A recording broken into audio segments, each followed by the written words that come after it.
মিকাইল, এরে ইসরাফিল, এরে সমস্ত ফেরেশতারা তোমরা শোনো, এরে আমেনা তুমি শোনো, এরে হালিমাতুস সাদিয়া তুমি শোনো, এরে আব্দুল মুত্তালিব তুমি শোনো, আমি আল্লাহ রাব্বুল আলামিন এই পৃথিবীর মধ্যে এমন একজন মানুষকে সৃষ্টি করলাম, এই পৃথিবীর মধ্যে আমি এমন একজন মানুষকে দান করলাম, আমি এই পৃথিবীর মধ্যে কত কোটি কোটি মানুষ আমি আল্লাহ সৃষ্টি করেছি, আরো ভবিষ্যতে সৃষ্টি করব, কিয়ামত পর্যন্ত আমি আল্লাহ রাব্বুল আলামিন যত মানুষ সৃষ্টি করব, আমার বন্ধু মুহাম্মাদের মতন সুন্দর সন্তান, সুন্দর উম্মত, সুন্দর বন্ধু আমি আর একজনকেও সৃষ্টি করি নাই। একবার আওয়াজ দিয়ে বলেন সুবহানাল্লাহ। হে রাসূল তোমায় ভালোবাসি, অন্তরে শুধু মুখে নয়, জান্নাতের আশায় নয় হে রাসূল, জাহান্নাম কেউ ডরি না। হে রাসূল তোমায় ভালোবাসি, অন্তরে শুধু মুখে নয়, জান্নাতের আশায় নয় হে রাসূল, জাহান্নাম কেউ ডরি না। একবার আওয়াজ দিয়ে বলেন ঠিক কিনা? রাসূলকে ভালোবাসি, আল্লাহ আমাদেরকে যেই কানে দিবেন সেই কানে যেতে রাজি আছি, তারপরও রাসূলের প্রেম আমাদের অন্তরে আছে না নাই? নবীর প্রেম, নবীর ভালোবাসা, যার প্রেমে, যার হৃদয়ে নবীর প্রেম জাগ্রত হয়েছে, আমার আগের বক্তা আলোচনা করেছেন, তার প্রেমে ব্রাজিলের, আর্জেন্টিনার ভালোবাসা তার অন্তরে থাকতে পারে না। কথা বলেন ঠিক কিনা? আল্লাহ বলেন লা ইন শাকারতুম লাযিদান্নাকুম ওয়া লা ইন কাফারতুম ইন্না আযাবি লাশাদীদ।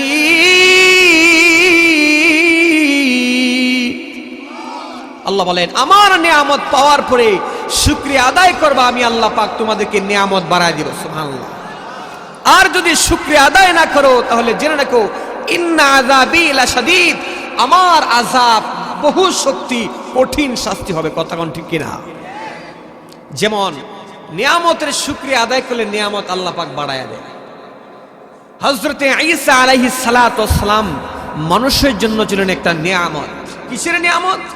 মানুষ যেন জাহান্নাম থেকে পরিত্রাণ পেয়ে কেমনে করে জান্নাতে ঢুকতে পারে, জান্নাতে প্রবেশ করতে পারে, সেই জন্য আল্লাহ পাক রব্বুল আলামিন লক্ষাধিক পয়গম্বর, নবী রাসূলকে এই পৃথিবীর মানুষের হিদায়াতের জন্য নাজিল করেছিলেন। কথা বলেন ঠিক কিনা?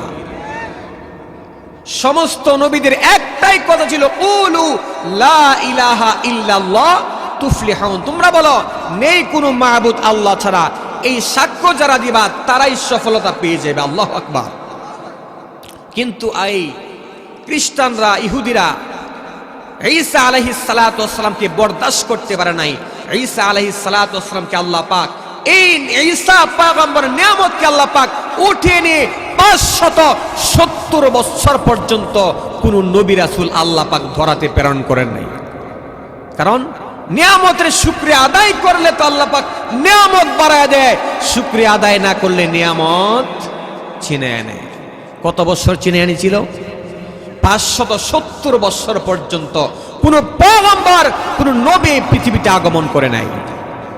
তখন মানুষের মধ্যে হাহাকার, জিনা, হত্যা, লুটপাট, ধর্ষণ, ঘুম, জেল, জুলুম, মারামারি, কাটাকাটি, সন্ত্রাসী, চাঁদাবাজি, লুটতবাজি সবকিছু যখন সমস্ত পৃথিবী গ্রাস করে নিয়েছে, মানুষের মধ্যে একটা হাহাকার শুরু গেছে।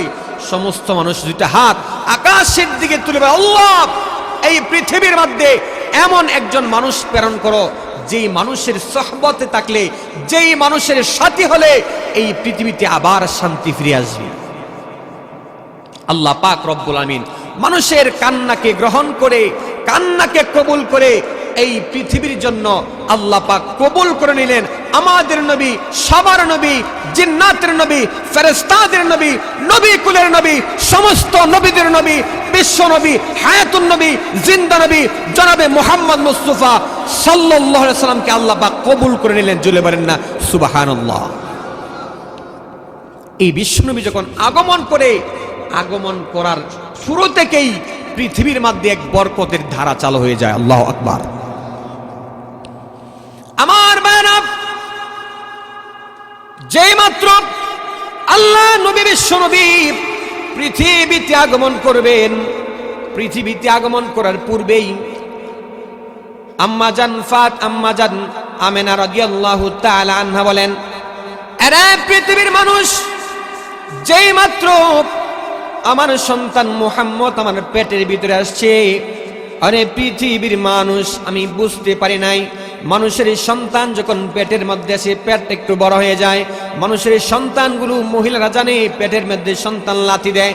আরে পৃথিবীর মানুষ, এরে মক্কার মানুষ, ওরে আরবের মানুষ, তোমরা শুনে রাখো, বিশ্বনবী মুহাম্মদ মুস্তাফা সাল্লাল্লাহু আলাইহি ওয়াসাল্লাম যখন আমার পেটের ভিতরে আছে, আমি আমেনা একটু পরিমাণ বুঝতে পারি নাই, কোনো কষ্ট আমার অনুভব হয় না। আল্লাহু আকবার। শুধু তাই নয়, পৃথিবীর মধ্যে যখন সন্তান আগমন ঘটে, মা রক্তাক্ত হয়ে যায়, মা ব্যথিত হয়ে যায়, মা কান্নাকাটি করে। আম্মা জান আমেনা রাদিয়াল্লাহু তাআলা আনহা বলেন, আরে পৃথিবীর মানুষ, আমার সন্তান যখন ভূমিষ্ঠ হয়, আমি তাকায় দেখি কোনো রক্তাক্ত হয় নাই, আমি তাকায় দেখি আমার সন্তান সেজদা অবস্থায় দুনিয়ার মধ্যে এসেছে। এই শাহাদাত আঙ্গুলটা আসমানের দিকে উত্তোলন করে কি যেন আল্লাহকে বলতেছে। আল্লাহু আকবার। বিশ্বনবী আগমনের বরকত। শুধু তাই নয়, পৃথিবীর মধ্যে মানুষ যখন আগমন করার পরে কয়েক বছর যাওয়ার পরে খতনা করাইতে হয়।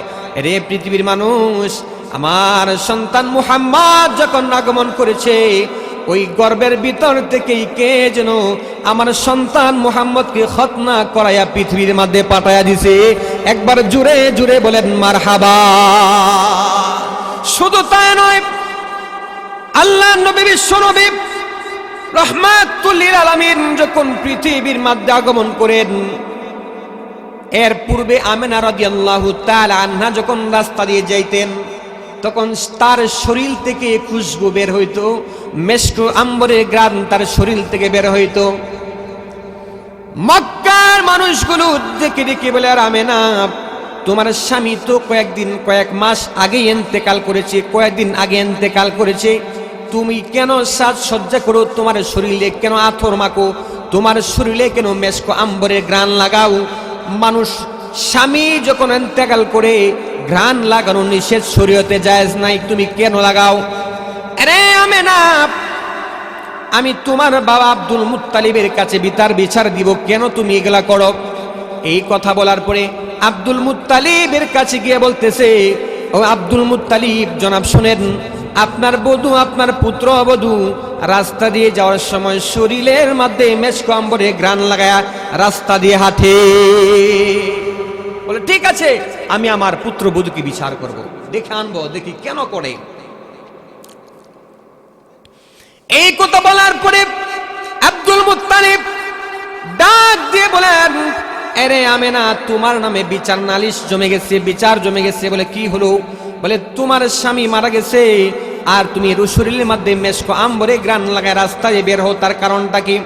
এবার আমেনা ডেকে ডেকে বলেন, আব্বাজান, আমি শরীরের মধ্যে কোনো ঘ্রাণ লাগাই নাই, কোনো আতর ব্যবহার করি নাই, কোনো মেশক লাগাই নাই, কোনো আমি সেন্ট ব্যবহার করি নাই। যেই দিন থেকে আপনার নাতি মুহাম্মদ আমার পেটের ভিতরে আসছে, ওই দিন থেকে অটোমেটিক আল্লাহ রব্বুল আলামিন আমার শরীর থেকে মেশক আম্বরে ঘ্রাণ বের হতে থাকে।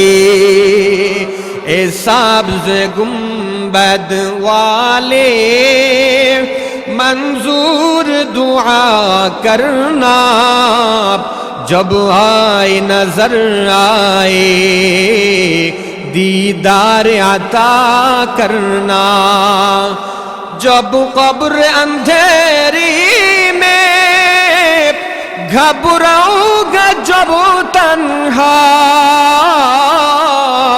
इमदाद मेरी करने आ जाना मेरे आका। একবার জোরে সুরে বলা যাবে কি মারহাবা? শুধু তাই নয়, বিশ্বনবী যখন আগমন করে রোম এবং পারস্যে, তারা ছিল সবচাইতে শক্তিশালী রাষ্ট্র পৃথিবীর মধ্যে। শুধু তাই নয়, আল্লাহ নবী বিশ্বনবী যখন আগমন করেন তখন রোম পারস্যের মধ্যে তার সিংহাসন থেকে কাঁপুনি দিয়ে, জাকুনি দিয়ে ওই সিংহাসনের মধ্যে থেকে পাথরগুলো, কঙ্করগুলো নিচে জমিনে পড়ে যায়। পারস্যের মধ্যে 1000 বছর পর্যন্ত যে অগ্নি জ্বালান্ত ছিল, জ্বলা ছিল, আল্লাহ রব্বুল আমিন বিশ্ব নবীর আগমনের খাতিরে, বিশ্ব নবীর আগমনের কারণে ওই 1000 বছর পর্যন্ত আগুনগুলো নির্বাপিত করে দিলেন। ভাইরা আমার, শুধু তাই নয়, আব্দুল মুত্তালিব এমন সময় ছিলেন কাবা শরীফের কাছে। এবার কাবা শরীফের ভিতর দিকে তাকায় দেখে কাবা শরীফের ভিতরে যে 360টি মূর্তি ছিল, বিশ্বনবী আগমন করার সঙ্গে সঙ্গে ওই মূর্তিগুলো ঠাস ঠাস ঠাস ঠাস করে এক একটা মূর্তি আরেকটা মাথার উপর পড়ে মাথা হাতগুলো ভেঙে যায়। এটা দ্বারা বোঝা যায় বিশ্বনবী এসেছেন মূর্তিকে অপসারণ করার জন্য। কথা বলেন ঠিক না বেঠে? মুসলমানদের সঙ্গে মূর্তির কোনো সম্পর্ক থাকতে পারে? তারপরও দেখা যায় মুসলমান ভাইরা হিন্দুদের উৎসবের মধ্যে গিয়ে মূর্তি পূজা করে। কথা বলেন ঠিক না বেঠে? তাহলে বিশ্বনবী কি জন্য এসেছেন? মূর্তি পূজাকে অপসারণ করার জন্য, অপসারণ করার জন্য। কথা বলেন ঠিক না বেঠে? তাহলে ভাইরা আমার, শুধু তাই নয়, আল্লাহ নবী বিশ্বনবী রাহমাতুল লিল আলামিন যখন পৃথিবীর মধ্যে আগমন করেন, এমন সময় মা আমেনা বলেন, আমি তাকায় দেখি আমার ঘরটা আলোকিত হয়ে গেছে। শুধু তাই নয়, আমি তাকায় দেখি ওই রোম পারস্য ওই বড় বড় দালানগুলো আমার মুহাম্মদের কাছে কেমন যেন সেজদা অবস্থায় আছে। আল্লাহু আকবার! এ মুসলমান ভাইরা আমার, আব্দুল মুত্তালিব ডেকে ডেকে বলেন, আরে আমেনা, শুনেছি আমার নাতি হয়েছে, আমার নাতিটা আমার কুলের মধ্যে দাও। যেই মাত্র নাতিটাকে কুলের মধ্যে দেয়া হলো, তখন তিনি যাচ্ছেন কাবা শরীফের সামনে যাচ্ছেন দেখানোর জন্য, কাবা শরীফ প্রদক্ষিণ করার জন্য যাচ্ছেন। এবার মানুষগুলো জিজ্ঞাসা করে, ওরে আব্দুল মুত্তালিব, তোমার নাতির নাম কি? এবার আব্দুল মুত্তালিব মনে মনে চিন্তা করে, সবে মাত্র সন্তান হয়েছে, নাতি হয়েছে, আমি তার নাম জানি না, কেমনে বলবো?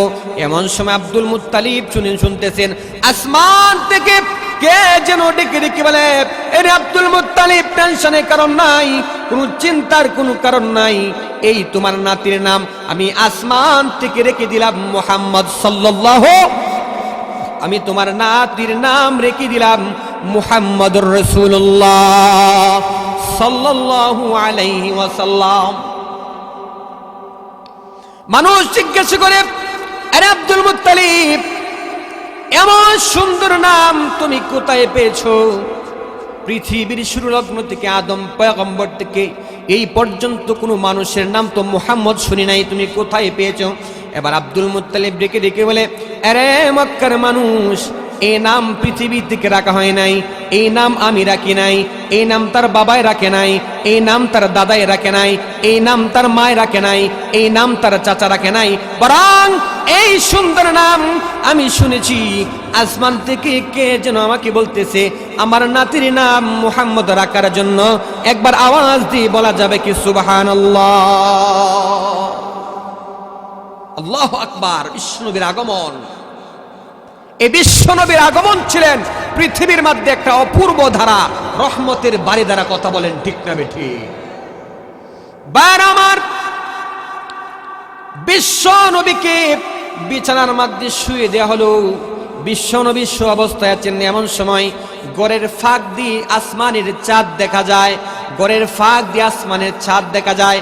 তার মানে বোঝা গেল ওই সময় আমেনার ঘর কিন্তু এরকম বিল্ডিং ছিল না, টিনের ছিল না, ছাল পাতার অথবা খেজুর পাতারের ছানি ছিল। এই খেজুরের পাতার ছানি দিয়ে আসমানের চাঁদ দেখা যায়। কথা বলেন ঠিক কিনা?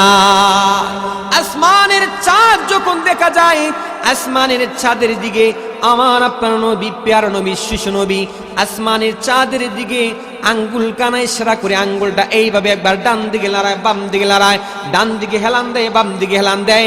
এই আকাশের চাঁদটাকে বিশ্বনবীর আঙ্গুল যেদিকে যায় আকাশের চাঁদ ওইভাবে নাড়াচাড়া করতে থাকে। আব্বাস রাদিয়াল্লাহু তাআলা আনহু ডেকে ডেকে বলেন, আরে মুহাম্মদ, শিশু অবস্থায় দেখেছি তোমার এই অবস্থা, কিন্তু কেমনে যেন হলো আমি জানি নাই, আমি কার কাছে এই কথা জিজ্ঞাসা করব? বিশ্বনবী যখন বড় হলেন, বড় হওয়ার পর জিজ্ঞাসা করে, আরে ভাতিজা নবী, তোমাকে একটা প্রশ্ন করতে চাই। বলে চাচাজান করেন। বলে আমি দেখেছি আপনি শিশু অবস্থায় আকাশের চাঁদটা আপনার আঙ্গুলের ইশারায় লড়াচড়া করছে, তার কারণটা কি জানতে চাই। আল্লাহ নবী বিশ্ব নবী ডেকে ডেকে বলে, চাচাজান, আমার কোনো ভাই নাই, আমার কোনো বোন নাই, আমার কোনো খেলার সাথী নাই, এই জন্য ছোট্টবেলায়, এই জন্য শিশু অবস্থায় আল্লাহ রাব্বুল আলামিন আকাশের চাঁদটাকে আমার খেলার সাথী বানাই আমার কাছে পাঠিয়ে দিয়েছে। একবার আওয়াজ দিয়ে বলা যাবে কি মারহাবা? কেমন ছিলেন সুবহানাল্লাহ বিশ্বনবী? আকাশের চাঁদ যার খেলার সাথী হয়ে যায়, আল্লাহু আকবার, আল্লাহু আকবার। ভাইরা আমার, শুধু তাই নয়, যেই মাত্র বিশ্বনবী আগমন করেন, আগমন করার সঙ্গে সঙ্গে উম্মে আইমানের কাছে বিশ্বনবীকে দেয়া হলো কুলের মধ্যে। ঘরটা আলোকিত হয়ে গেল, বিশ্বনবীর চেহারার কারণে ঘরটা আলোকিত হয়ে গেল। যেই মাত্র আলোকিত হয়ে গেল, হঠাৎ করে দেখে ঘরটা অন্ধকার হয়ে গেছে, ঘরের ভিতরে কেউ যেন নাই, কে যেন নাই। হঠাৎ করে আল্লাহর নবীর মা জিজ্ঞাসা করে, ওরে উম্মে আইমান, আমার সন্তান কোথায়? বলে আমার কাছে নাই। আমেনা বলে আমার কাছেও নাই, কোথায় গেল? এমন সময় আসমান থেকে আওয়াজ দিয়ে বলতেছে, আরে আমেনা, চিন্তার কোনো কারণ নাই, তোমার সন্তান এরকম সাধারণ সন্তান নয়, তোমার সন্তানটাকে চেয়েছিল আসমানে দেখার জন্যে, তোমার সন্তানটা চেয়েছিল জিন্নাতরা দেখার জন্যে, তোমার সন্তানটা চেয়েছিল পাহাড় পর্বত দেখার জন্যে। এই জন্য আমি আল্লাহ রাব্বুল আলামিন তোমার সন্তানটাকে তামাম পৃথিবী ভ্রমণ করাইয়া আবার কিছুক্ষণের ভিতরে তোমার কাছে পৌঁছে দিব। একবার জোরে সুরে আওয়াজ দিয়ে বলেন মারহাবা। কেমন ছিলেন বিশ্বনবী? শুধু তাই নয় ভাইরা আমার, আল্লাহর নবী বিশ্বনবী রাহমাতুল লিল আলামিন যেই মাত্র আব্দুল মুত্তালিব, বিশ্বনবী যখন আগমন করেন, আব্দুল মুত্তালিব কাবা শরীফের সম্মুখে দাঁড়িয়ে আছেন। এবার কাবা শরীফের দরওয়াজার মধ্যে কে যেন বলতেছে, আরে পৃথিবীর মানুষ, ওরে মক্কার মানুষ, শোনো, এই মুহূর্তে পৃথিবীর মধ্যে এমন একজন মানুষ আগমন করেছে যার দ্বারা পৃথিবীর একাত্মবাদের আল্লাহর গোলামি প্রতিষ্ঠিত হয়ে যাবে। এই মূর্তিগুলো বিশ্ব নবী পৃথিবী থেকে অপসারণ করে দিবে। কাবা শরীফের বিশ্বনবী আগমন করার সঙ্গে সঙ্গে কাবা শরীফের দরওয়াজা কত বলে আল্লাহু আকবার।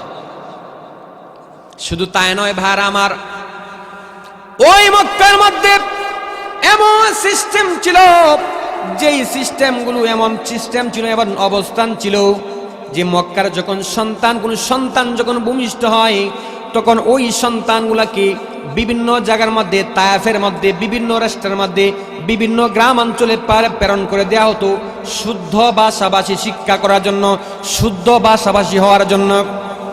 ওই সময় তায়েফ থেকে অনেক মহিলা ছিল সন্তানগুলাকে নেওয়ার জন্য। অনেক মহিলাদের উট ছিল শক্তিশালী, গাধা ছিল শক্তিশালী। তারা আগে আগে আইসা মক্কার মধ্যে সবগুলো ধনী মানুষের সন্তানগুলো নিয়ে গেছে। বিশ্বনবীর কাছে যখন আসে, যখন শুনে তার বাবা নাই, এতিম, এবার চিন্তা করে এতিম সন্তানকে নিয়ে লাভ নাই, কারণ ওই এতিম সন্তানকে লালন পালন করার পরে কিছু টাকা পয়সা বেশি পাওয়া যাবে না। আর এদিকে হালিমাতুস সাদিয়া রাদিয়াল্লাহু তাআলা আনহা, তিনাকেও অন্য কেউ সন্তান দিতে চায় না। তিনি ছিলেন অসুস্থ, তিনি ছিলেন দুর্বল, কেউ সন্তান দিতে চায় না। আর বিশ্ব নবীকে অন্য মানুষরাও নিতে চায় না। কার ভাগে পড়বে?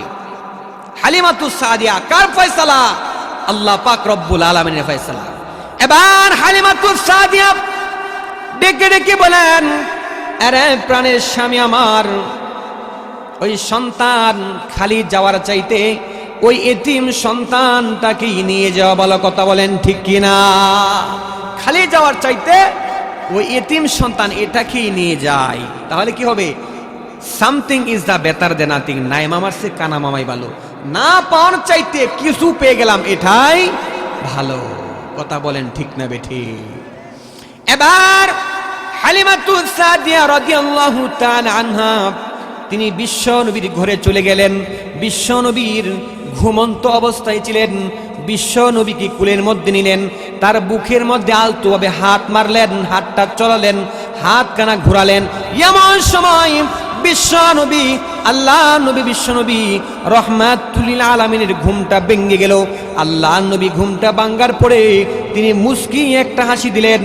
এই হাসিটা হালিমাতু সাদিয়া রাদিয়াল্লাহু তাআলা আনহা বলেন, বিশ্ব নবী মুহাম্মদ যখন আমার দিকে তাকায়া মুস্কি একটা হাসি দিয়েছে, আমার মনে হয়েছে পৃথিবীর সব কিছু যদি আমি হারায়া যাই, তারপর এই সন্তানকে ছাড়া আমি আমার তায়েফের জমিনে কদম মারব না।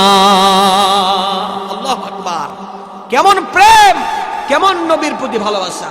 শুধু তাই নয়, এমন সময় আম্মা জান আমেনা রাদিয়াল্লাহু তাআলা আনহা বলেন, এরে হালিমাতু সাদিয়া একটা প্রশ্ন, একটা কথা বলতে চাই, লজ্জা লাগে তারপরে বলতে হয়। কি বলতে চাও বলো? বলো বলো শুনি, বলো কি বলতে চাও? বলে শোনো একটা কথা শোনো, আমার মনে হয় এই মক্কার মধ্যে আমার সন্তানের চাইতে সুন্দর সন্তান আল্লাহ পাক আর একজন কেউ পাঠায় নাই। এবার হালিমাতু সাদিয়া রাদিয়াল্লাহু তাআলা আনহা ডেকে ডেকে বলে, রে ফাতেমা আমেনা, কি বলো? এই সন্তানের মতন সুন্দর সন্তান তুমি কয়টা রাষ্ট্র সফর করেছো? তুমি আর কোথায় গিয়েছো? আমি বিভিন্ন জায়গার মধ্যে ঘোরাফেরা করি, আমি বিভিন্ন জায়গার মধ্যে চলাফেরা করি। এরে আমেনা শোনো, আল্লাহর কসম করে বলি, ওয়াল্লাহি তাল্লাহি বিল্লাহি, আল্লাহর কসম করে বলি, তোমার সন্তান মুহাম্মদের মতন সুন্দর সন্তান আমার নজরে আর একটাও পড়ে না। শুধু তাই নয়, এই কথাটা আব্দুল মুত্তালিব শুনছেন। এবার আব্দুল মুত্তালিব ডেকে ডেকে বলে, আরে আমেনা, আরে হালিমা, তোমরা কি বলো? আল্লাহর কসম করে বলি, তোমরা কয়টা রাষ্ট্র সফর করেছো? তোমরা কত জায়গায় গিয়েছো? আমি কাবা শরীফের মুতাল্লি, আমি কাবা শরীফের মানুষদেরকে আমি পানি পান করাই, কাবা শরীফের মানুষদেরকে আমি তোয়াফ করাই, ঘোরা ফেরাই, আমি তাদেরকে দেখাশোনা করি। প্রতি বছর হাজার হাজার লক্ষ লক্ষ মানুষগুলো আসে হজ করার জন্য, তারা সন্তানদেরকে নিয়ে আসে। এরে হামেনা, এরে হালিমা, আল্লাহর কসম করে বলি, এত লক্ষ লক্ষ সন্তান আমি দেখেছি, কিন্তু আমার নাতির চাইতে সুন্দর সন্তান আমার চোখে আর পড়ে নাই। বনের যত পশু গো ভক্তি করলো এই দুই চরণ, মেঘমালা ছায়া দিত গায় নবীজি, আপনাকে দেখিবার মনে চায়, আপনাকে দেখিবার মনে চায়। বিশ্ব নবীকে দেখার ইচ্ছা আছে না নাই? আছে, সবার আছে। বয়ানের শেষে একটা আমল বলে দেয়া যাব, ইনশাআল্লাহ কেউ যদি এই আমলটা লাগাতার করতে পারেন, ইনশাআল্লাহ বিশ্ব নবীর দিদার আল্লাহ পাক আপনাকে করাবেন। আল্লাহু আকবার। বান আমার এই কথাগুলো আসমানের ফেরেশতা জিবরাইল আলাইহিস সালাতু ওয়াস সালাম শুনতেছেন। এবার জিবরাইল আলাইহিস সালাতু ওয়াস সালাম বলতেছেন, এরে আমেনা তুমি কি বলো? এরে হালিমাতু সাদিয়া তুমি কি বলো? এরে আব্দুল মুত্তালিব তুমি কি বলো? পৃথিবীর শুরু লগ্ন থেকে এই পর্যন্ত আল্লাহ রাব্বুল আমিন কোটি কোটি মানুষ সৃষ্টি করেছেন, কিন্তু মুহাম্মদের মতন সুন্দর সন্তান আমার চোখে আর পড়ে নাই। আমার চোখে, আমার দৃষ্টিতে এমন সুন্দর সন্তান আমি আর দেখি নাই। এই কথাটা আবার আল্লাহ ঠান দিয়ে নিয়ে গেছে, রে জিব্রাইল, আরে মিকাইল, আরে ইসরাফিল, আরে সমস্ত ফেরেশতারা তোমরা শোনো, আরে আমেনা তুমি শোনো, আরে হালিমাতুস সাদিয়া তুমি শোনো, আরে আব্দুল মুত্তালিব তুমি শোনো, আমি আল্লাহ রাব্বুল আমিন এই পৃথিবীর মধ্যে এমন একজন মানুষকে সৃষ্টি করলাম, এই পৃথিবীর মধ্যে আমি এমন একজন মানুষকে দান করলাম, আমি এই পৃথিবীর মধ্যে কত কোটি কোটি মানুষ আমি আল্লাহ সৃষ্টি করেছি, আরো ভবিষ্যতে সৃষ্টি করব, কিয়ামত পর্যন্ত আমি আল্লাহ রাব্বুল আমিন যত মানুষ সৃষ্টি করব, আমার বন্ধু মুহাম্মাদের মতন সুন্দর সন্তান, সুন্দর উম্মত, সুন্দর বন্ধু আমি আর একজনকেও সৃষ্টি করি নাই। একবার আওয়াজ দিয়ে বলেন সুবহানাল্লাহ। হে রাসূল তোমায় ভালোবাসি,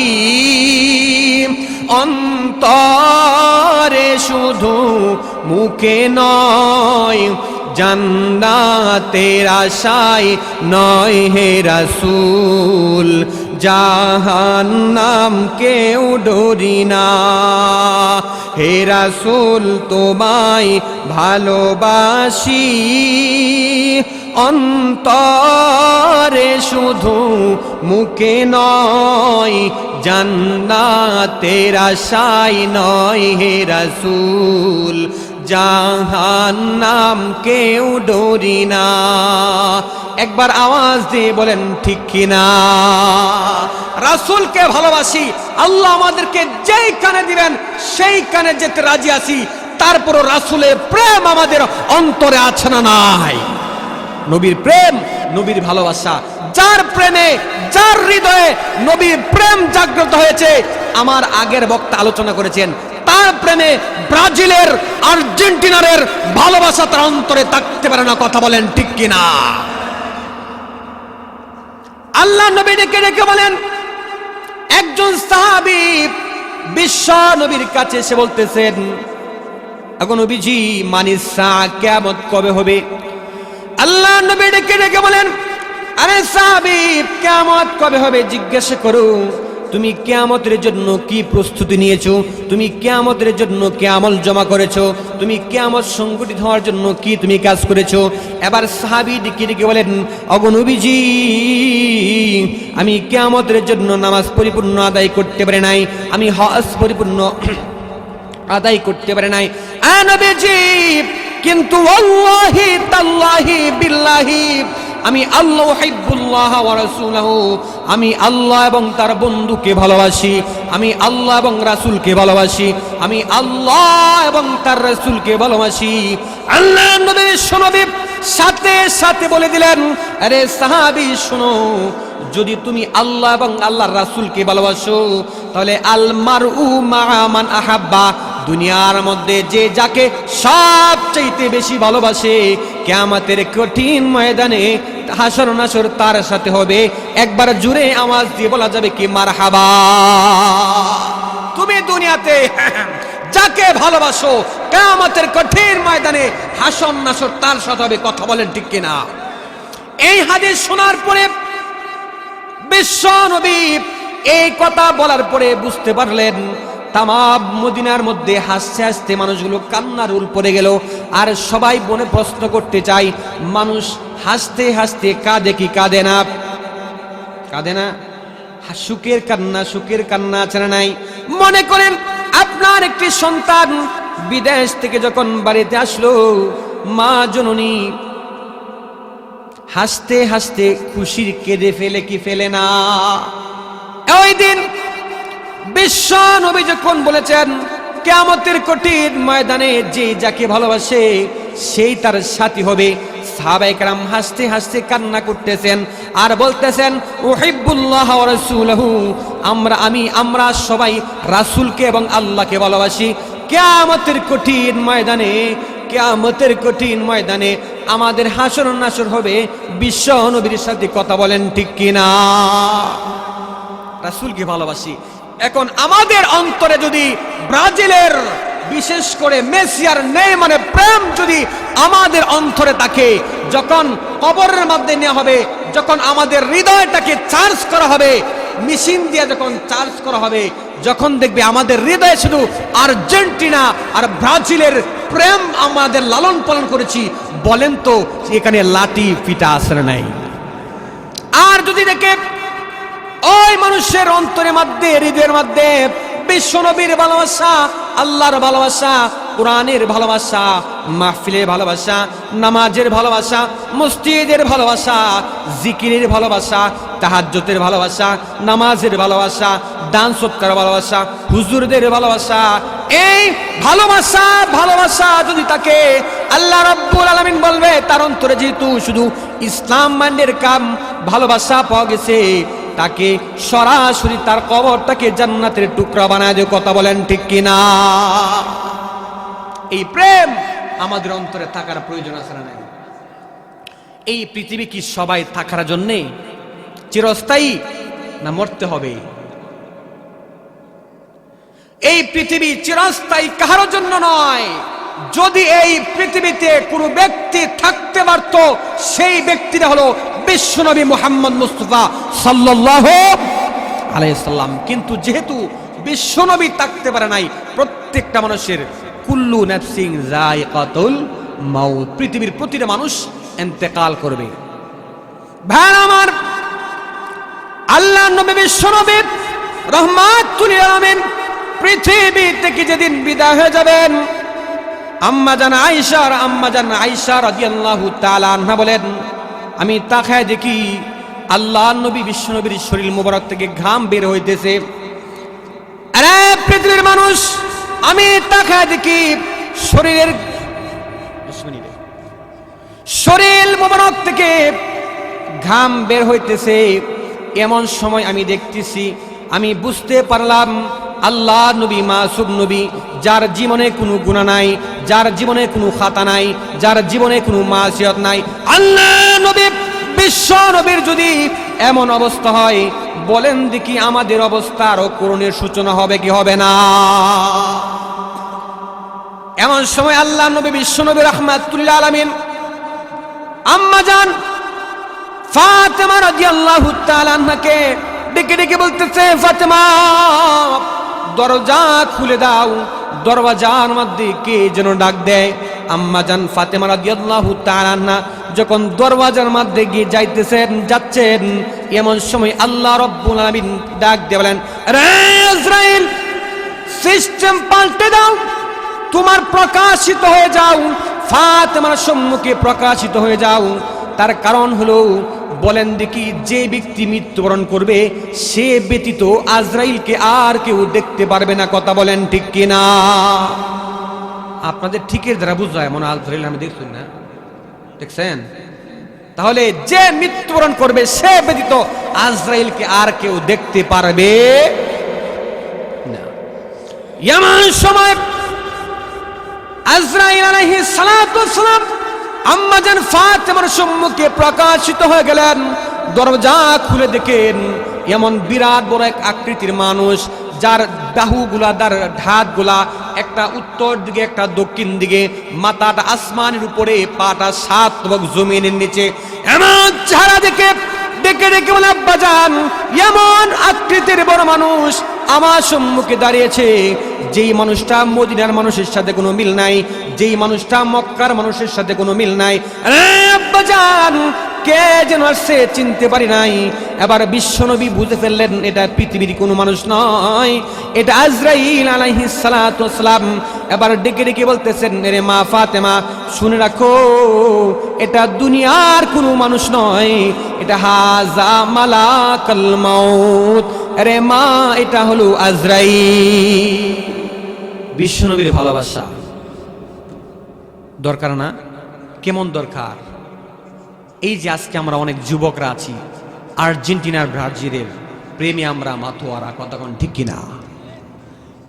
এই আর্জেন্টিনা ব্রাজিলের পতাকা আমাদের দেহের সঙ্গে মিশে গিয়েছে। গেঞ্জি দিয়ে ফিক্সার আপলোড করে নান্দেল চৌরাস্তা আমাদের এলাকায়, দুঃখ লাগে বলতে, 3.5 কিলোমিটার জুড়ে আর্জেন্টিনার পতাকা লাগিয়েছে, প্রায় 1 লক্ষ টাকা খরচ। আউযুবিল্লাহ নাউযুবিল্লাহ, কিছু বলবেন না? কি বলছেন? আউযুবিল্লাহ নাউযুবিল্লাহ নাউযুবিল্লাহ। এই টাকা যদি এতিম গরিব মিসকিনদেরকে দান করত, হতে পারত এই টাকাটাই তাদের জান্নাতে যাওয়ার কারণ। কথা বলেন ঠিক কিনা? এই জন্য যাদের অন্তরে নবীর প্রেম আছে তারা কখনো বিরোধী বিধর্মীদেরকে সাপোর্ট করতে পারে না। আমাদের দিল থাকবে একটাই। ও বলেছিলাম যে একটা আমল বলে দেব, যে যত বেশি দুরূদ শরীফ পাঠ করবেন, ওযু করে ডান কাতে সে দুরূদ শরীফ পড়তে পড়তে ঘুমিয়ে যাবেন, দেখবেন হঠাৎ করে একদিন দো জাহানের সরদার সাইয়্যিদুল আলম সাইয়্যিদুল মুরসালিন আপনার সামনে হাজির হয়ে যাবেন। আল্লাহু আকবার। পারবেন না ইনশাআল্লাহ? আল্লাহ পাক আমাদের সবাইকে বেশি বেশি করে দুরূদ শরীফ পাঠ করার মতন তৌফিক দান করুন। সবাই বলেন আমিন। ওয়া আখির দাওয়ানা আলহামদুলিল্লাহি রাব্বিল আলামিন। আসসালামু